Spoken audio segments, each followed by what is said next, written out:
I like making videos on sub-collections that I have. I have a lot of sub-collections. I have a bunch of Emersons, got a bunch of Spydercos, a bunch of Cold Steels, and I like making videos like that because they're a snapshot in time. They let me know what I have when, and people seem to like them. I like to watch people's videos of their sub-collections or full collection videos. Anyway, this one is about my Off-Grid Knives sub-collection. There is the very attractive Off-Grid Knives Maker's Mark. This one here is the Cayman EDC, and it's a 3¼ inch extremely aggressive clip point blade, and it is different looking and it is beautiful and very aggressive. I really like the shape of this knife. It's called the Cayman. Cayman is a small crocodilian animal that can be found in South America, and I know Cary, who runs and designs these, did a lot of surfing down there at one time, and Cayman were something to worry about, and years later he makes this tribute knife. And actually I think the blade looks a bit like a Cayman. It's got that thin snout, and well, it looks like the long thin snout of a Cayman. This is D2 steel. They brag about cryoing their D2 on some of their knives, but this one doesn't say cryo, so I'm not sure if this is cryogenically treated. Has really awesome jimping, great jimping, these Off-Grid knives, just enough to give you some gription, but not enough that it's like a saw blade. That runs right up to the clip. You've got really good ergonomics with this, sort of economical G10. This reminds me of the G10 on, say, a Tenacious. You've got nice milling of the whatchamacallits in there, you know what I mean, of the liners, big pockets pulled out of the liners to make it light, and the action on this is so smooth. And this is one of those knives that if I haven't used it for a while, I'll pick it up and I'll flip it and I'll close it and I'll open it right back up and I'll check for blade play, because it's so smooth, it just seems loose, but it's not. It's not loose when it's open, it's not loose. Sometimes a knife will get loose right in here. This is just pure quality. So now with the flippers, Off-Grid has two different sort of levels. The more economical or budget-friendly level like this, I believe this is a $65 knife or $70 knife. These are made by Bestech in China, and if you don't know, Bestech makes awesome knives. I mean, their own branded knives are great, and then the OEM stuff they do for people just is really, really good. I really like Bestech. So this is the Off-Grid Knives Cayman, and here, you know what? For each one of these, just to give you an idea of size, I'll put it in with a paramilitary too, but I won't go through my usual cavalcade of blades to compare it to. But as you can see, wider, smaller. All right, I'll leave this out and take this away. That's the Cayman. Next up is the Black Stallion. This knife is very cool, very unique in its broadness. I mean, it reminds me a little bit of early ZT, just in this dimension, this broadness. It's not quite as thick as some of the earlier, like the 200 that I have from ZT, but this general size sort of reminds me of that. Look at this. This blade is 1.5 inches or more. It's like an inch. It's like an 1.5 inches thick. That's pretty wide. Pretty thin, flat ground. It still gets it's very sharp. It's not like and a lot of that has to do with this broadness. It's only a half height, flat grind or a saber grind, and yet it's still pretty thin and pretty slicey, and I think it's because it's so broad. This knife I have used, let's see, when my daughter did her pyramids, Great Pyramids of Giza project, this played heavily. Not in sculpting the some of the sugar cubes. That was a different knife. I can't remember what I used for that. I think the Yojimbo. But this was great for cutting out paper, and we're always kind of using this cutting mat here for projects and cutting out paper and stuff. And this one I remember played heavily in that and her Japan project this past year. I really like this golf ball kind of dimpling They're like hemispheres milled out in a sort of honeycomb pattern that is pleasing to the eye and pleasing to the hand without being too much. You know, each one of those little pockets gives you some, I mean, kind of like suction in a way, but it gives space for the fat of your hand to really sink into there. But it's not abrasive or unfriendly to the hand. And again, just crazy good action. This is another one of the best tech produced ones. Great jimping.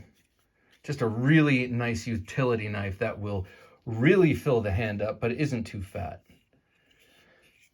I'm not sure why they didn't recess those screws, but they didn't. So that's the, here, let me show it with the Paramilitary 2 real quick.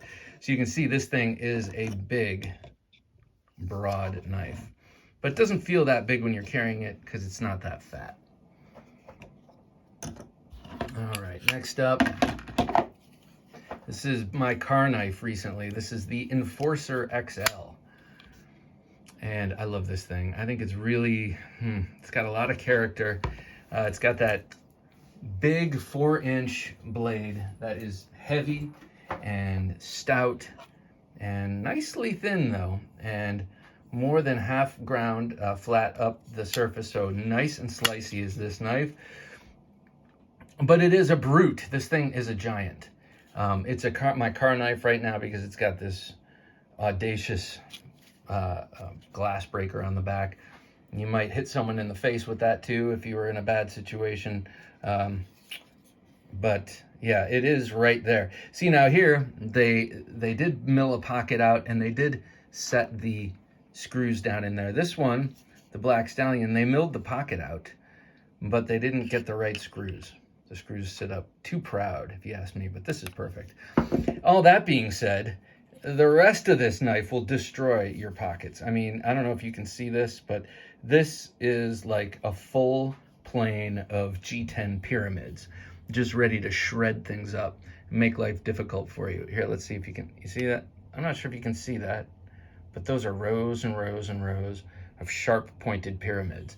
Great texture for keeping it in your hand, great for gloves, but maybe a little bit too much. I've never carried this in pocket just because I haven't sanded this side down. I mean, you would have to do a lot of, I would knock this down on the corners and all right around here, and just haven't done that yet. But what a great action this thing has. I mean, it really falls shut. And a lot of that has to do with the weight of the blade, but also it's a Bestech made knife. It is super smooth. And I think it's beautiful. This is also D2 steel, comes to a very nice acute point, but you have some meat behind it. Great knife. The Enforcer XL, this is kind of like the large version of the Sea Dog, a knife we've given away here a couple of times on the channel. There it is with your Paramilitary 2, so a very big knife. Very big knife. It's like 3/4 of an inch longer or so. Love it. All right, last of the folders is the Scorpion. Now the Scorpion is from their Elite line, and I believe it's the only knife in their Elite line, but they have a number of iterations, different steels. Now they're up to, they have an M390 version with more exotic inlays than this carbon fiber, different kind of carbon fibers, and something that looks somewhat like wood. I'm not sure if that's carbon fiber or not. Just a beautiful blade. Always reminded me a little bit of the SOCOM Elite, but just a little bit, not even derivative, just kind of, I put them in the same design shelf. You got a really nice clip point blade with the swedge. I guess you would call this a modified clip point. To me, that's a clip point. Nice swedge, great thumb ramp with jimping. Also, you can ride, if you're really pushing on the back of it, you can use this little area to rest your thumb. I like that. There's your maker's mark. This one is S35VN in titanium, and these Elite knives are made by We Knife Company. So, and again, see, like a little consistency. That's what I don't get. And this is probably, I don't know, if it's not important to the designer, it's probably out of his hands unless he makes a deal out of it, and maybe he doesn't care. A lot of people don't care about that, but I'm just talking about the screws protruding up into the clip well there and hassling your pants. But I mean, definitely not a deal breaker. Has never been for me. That is an extra deep pocket clip, by the way. This one has no milling, and the handle has a nice substantial feel, but is not in any way heavy. It's got a beautiful smooth bearing action, about a 4-inch blade. Such a great knife. And I like that they have made and upgraded this and done other things with it. It's a good platform to do that with. You know, you have 2 windows on this side and 2 windows on this side, just ready-made for whatever cool material you want to put in there. You can do a lot with this knife. Nicely jimped on the flipper tab, great action, and comes in a number of versions. So that is the Elite Series Scorpion Off-Grid Knives. Next up, this is the Hoglet. I've heard someone refer to this as a tactical cheese knife, which I thought was hilarious. It is a great all-around utility knife. This one tends to live on my desk in cycles. You know, it'll cycle in, cycle out. But this is a great just all-arounder. Comes with a nice Kydex sheath. All of their Kydex sheaths are really good. And this sort of fold-over Kydex clip, it's nice that they give you a clip, and this works, but not so much for how I like to carry. But since I don't really carry this around much, this is more of a desk knife, if you will, or a shop knife. It gets that treatment. Doesn't get too much use, I got to admit, but it's around if I need it. And I thought about this summer using it and taking it to the pool for sausages and cheese and stuff. When someone said tactical cheese knife, I was like, oh, you know, this would not make a bad food prep knife for a picnic, I gotta say, even though it looks a little aggro and such with the black. But then again, it has this circle here. It's evocative of a cleaver, something you might see in a kitchen. Full flat ground, or not full, I'm sorry, flat ground up to about a quarter of the way there. Cryo D2, it says. Nice jimping. I like how the jimping comes all the way up. Great ergonomics, so simple and what do you call it, neutral. This would probably be a very good camp knife, but since I don't camp much, I don't know, you tell me. But it seems like a great camp side knife and a great knife to have in your tent for any sort of utility chore that might come up. But very cool knife. This is the Hoglet, like little hog. Next is the Grizzly. I love this thing. This is a camp knife.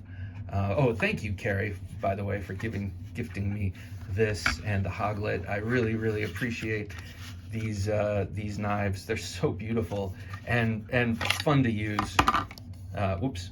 This one especially. This has kind of been my favorite off-grid for a little while. This Grizzly is a camp cleaver. It's like for food and for camp. You can do all sorts of stuff with this. It's got a reasonably thin blade stock, and since it's so wide here at 2 inches wide, or more actually, let's see, just about a touch over 2 inches. This thing is broad. This is a very, very thin behind the edge knife. This makes it great in the kitchen. So we went camping this summer, not camping. We went to our mountain little camp place, which has pretty nice kitchen, but they have terrible knives and terrible cookware.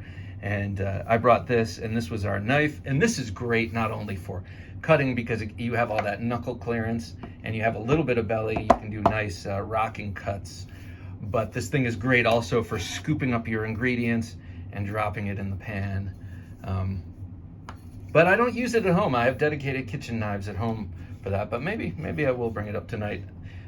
My wife is an amazing cook, and I frequently sous chef for her, so maybe I'll bring this up and use it. But I know she liked using it this summer when we were at the mountain house. That's the Off-Grid Grizzly, and one more model here, but I have 2 versions of it. This is the Backcountry. This is the Backcountry Blackout. Same sort of fold-over Kydex clips here. Very nice sheaths. shoots right off. This is the Backcountry Blackout, and this is the Backcountry Coyote.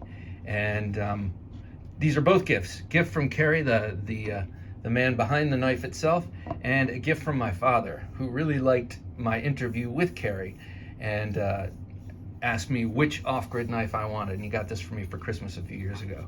I love the shape of this blade. I think it is stunning. They made some changes, so this is an earlier one, and this is a newer one. There have been some changes made, some good and mostly all good.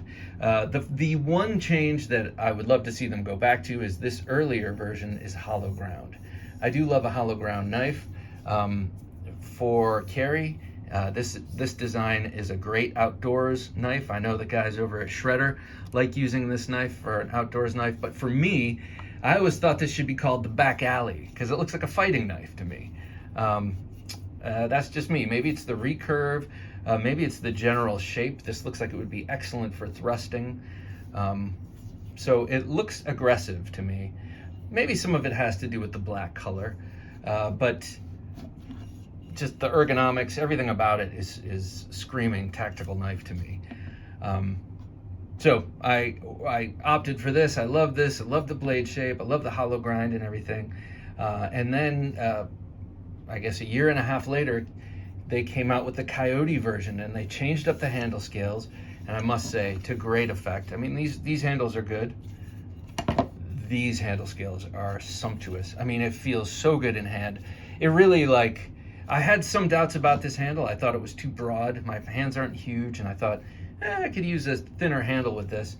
But then when I got this one in hand, the Coyote version of it, and it's the same it's the same profile, but something about how they contoured the blade and these honeycomb, the individual little honeycomb pockets, these hexagons, just feel better in hand than this Anzo pattern. So I really like this model. I love this blade, and I gotta say, I am really happy to have the Coyote version. I think it just feels like a better knife to me. Feels like a better knife, and there are some little tiny flaws in the coating on this knife. Like you can see a little hair right there at the tip in the coating. There's a few little areas on this knife where it looks like the coating pooled a little bit. Maybe not. Well, definitely that hair up front. This one just seems more refined. It just seems more refined, and I love the look. I love that gray titanium finish next to this Coyote. I just think it's beautiful. Cryo D2, very sharp, by the way, and then this one is Saber Ground.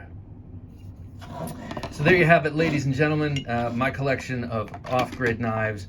I really dig the brand. I like the robustness of build, and I like the different tiers of production that you can get into with these. So definitely go up, check out OffGrid Knives if you like any of these. If you like the designs with OffGrid, you know that they're going to be excellent knives because of who makes them, who OEMs them. So, all right, thanks very much.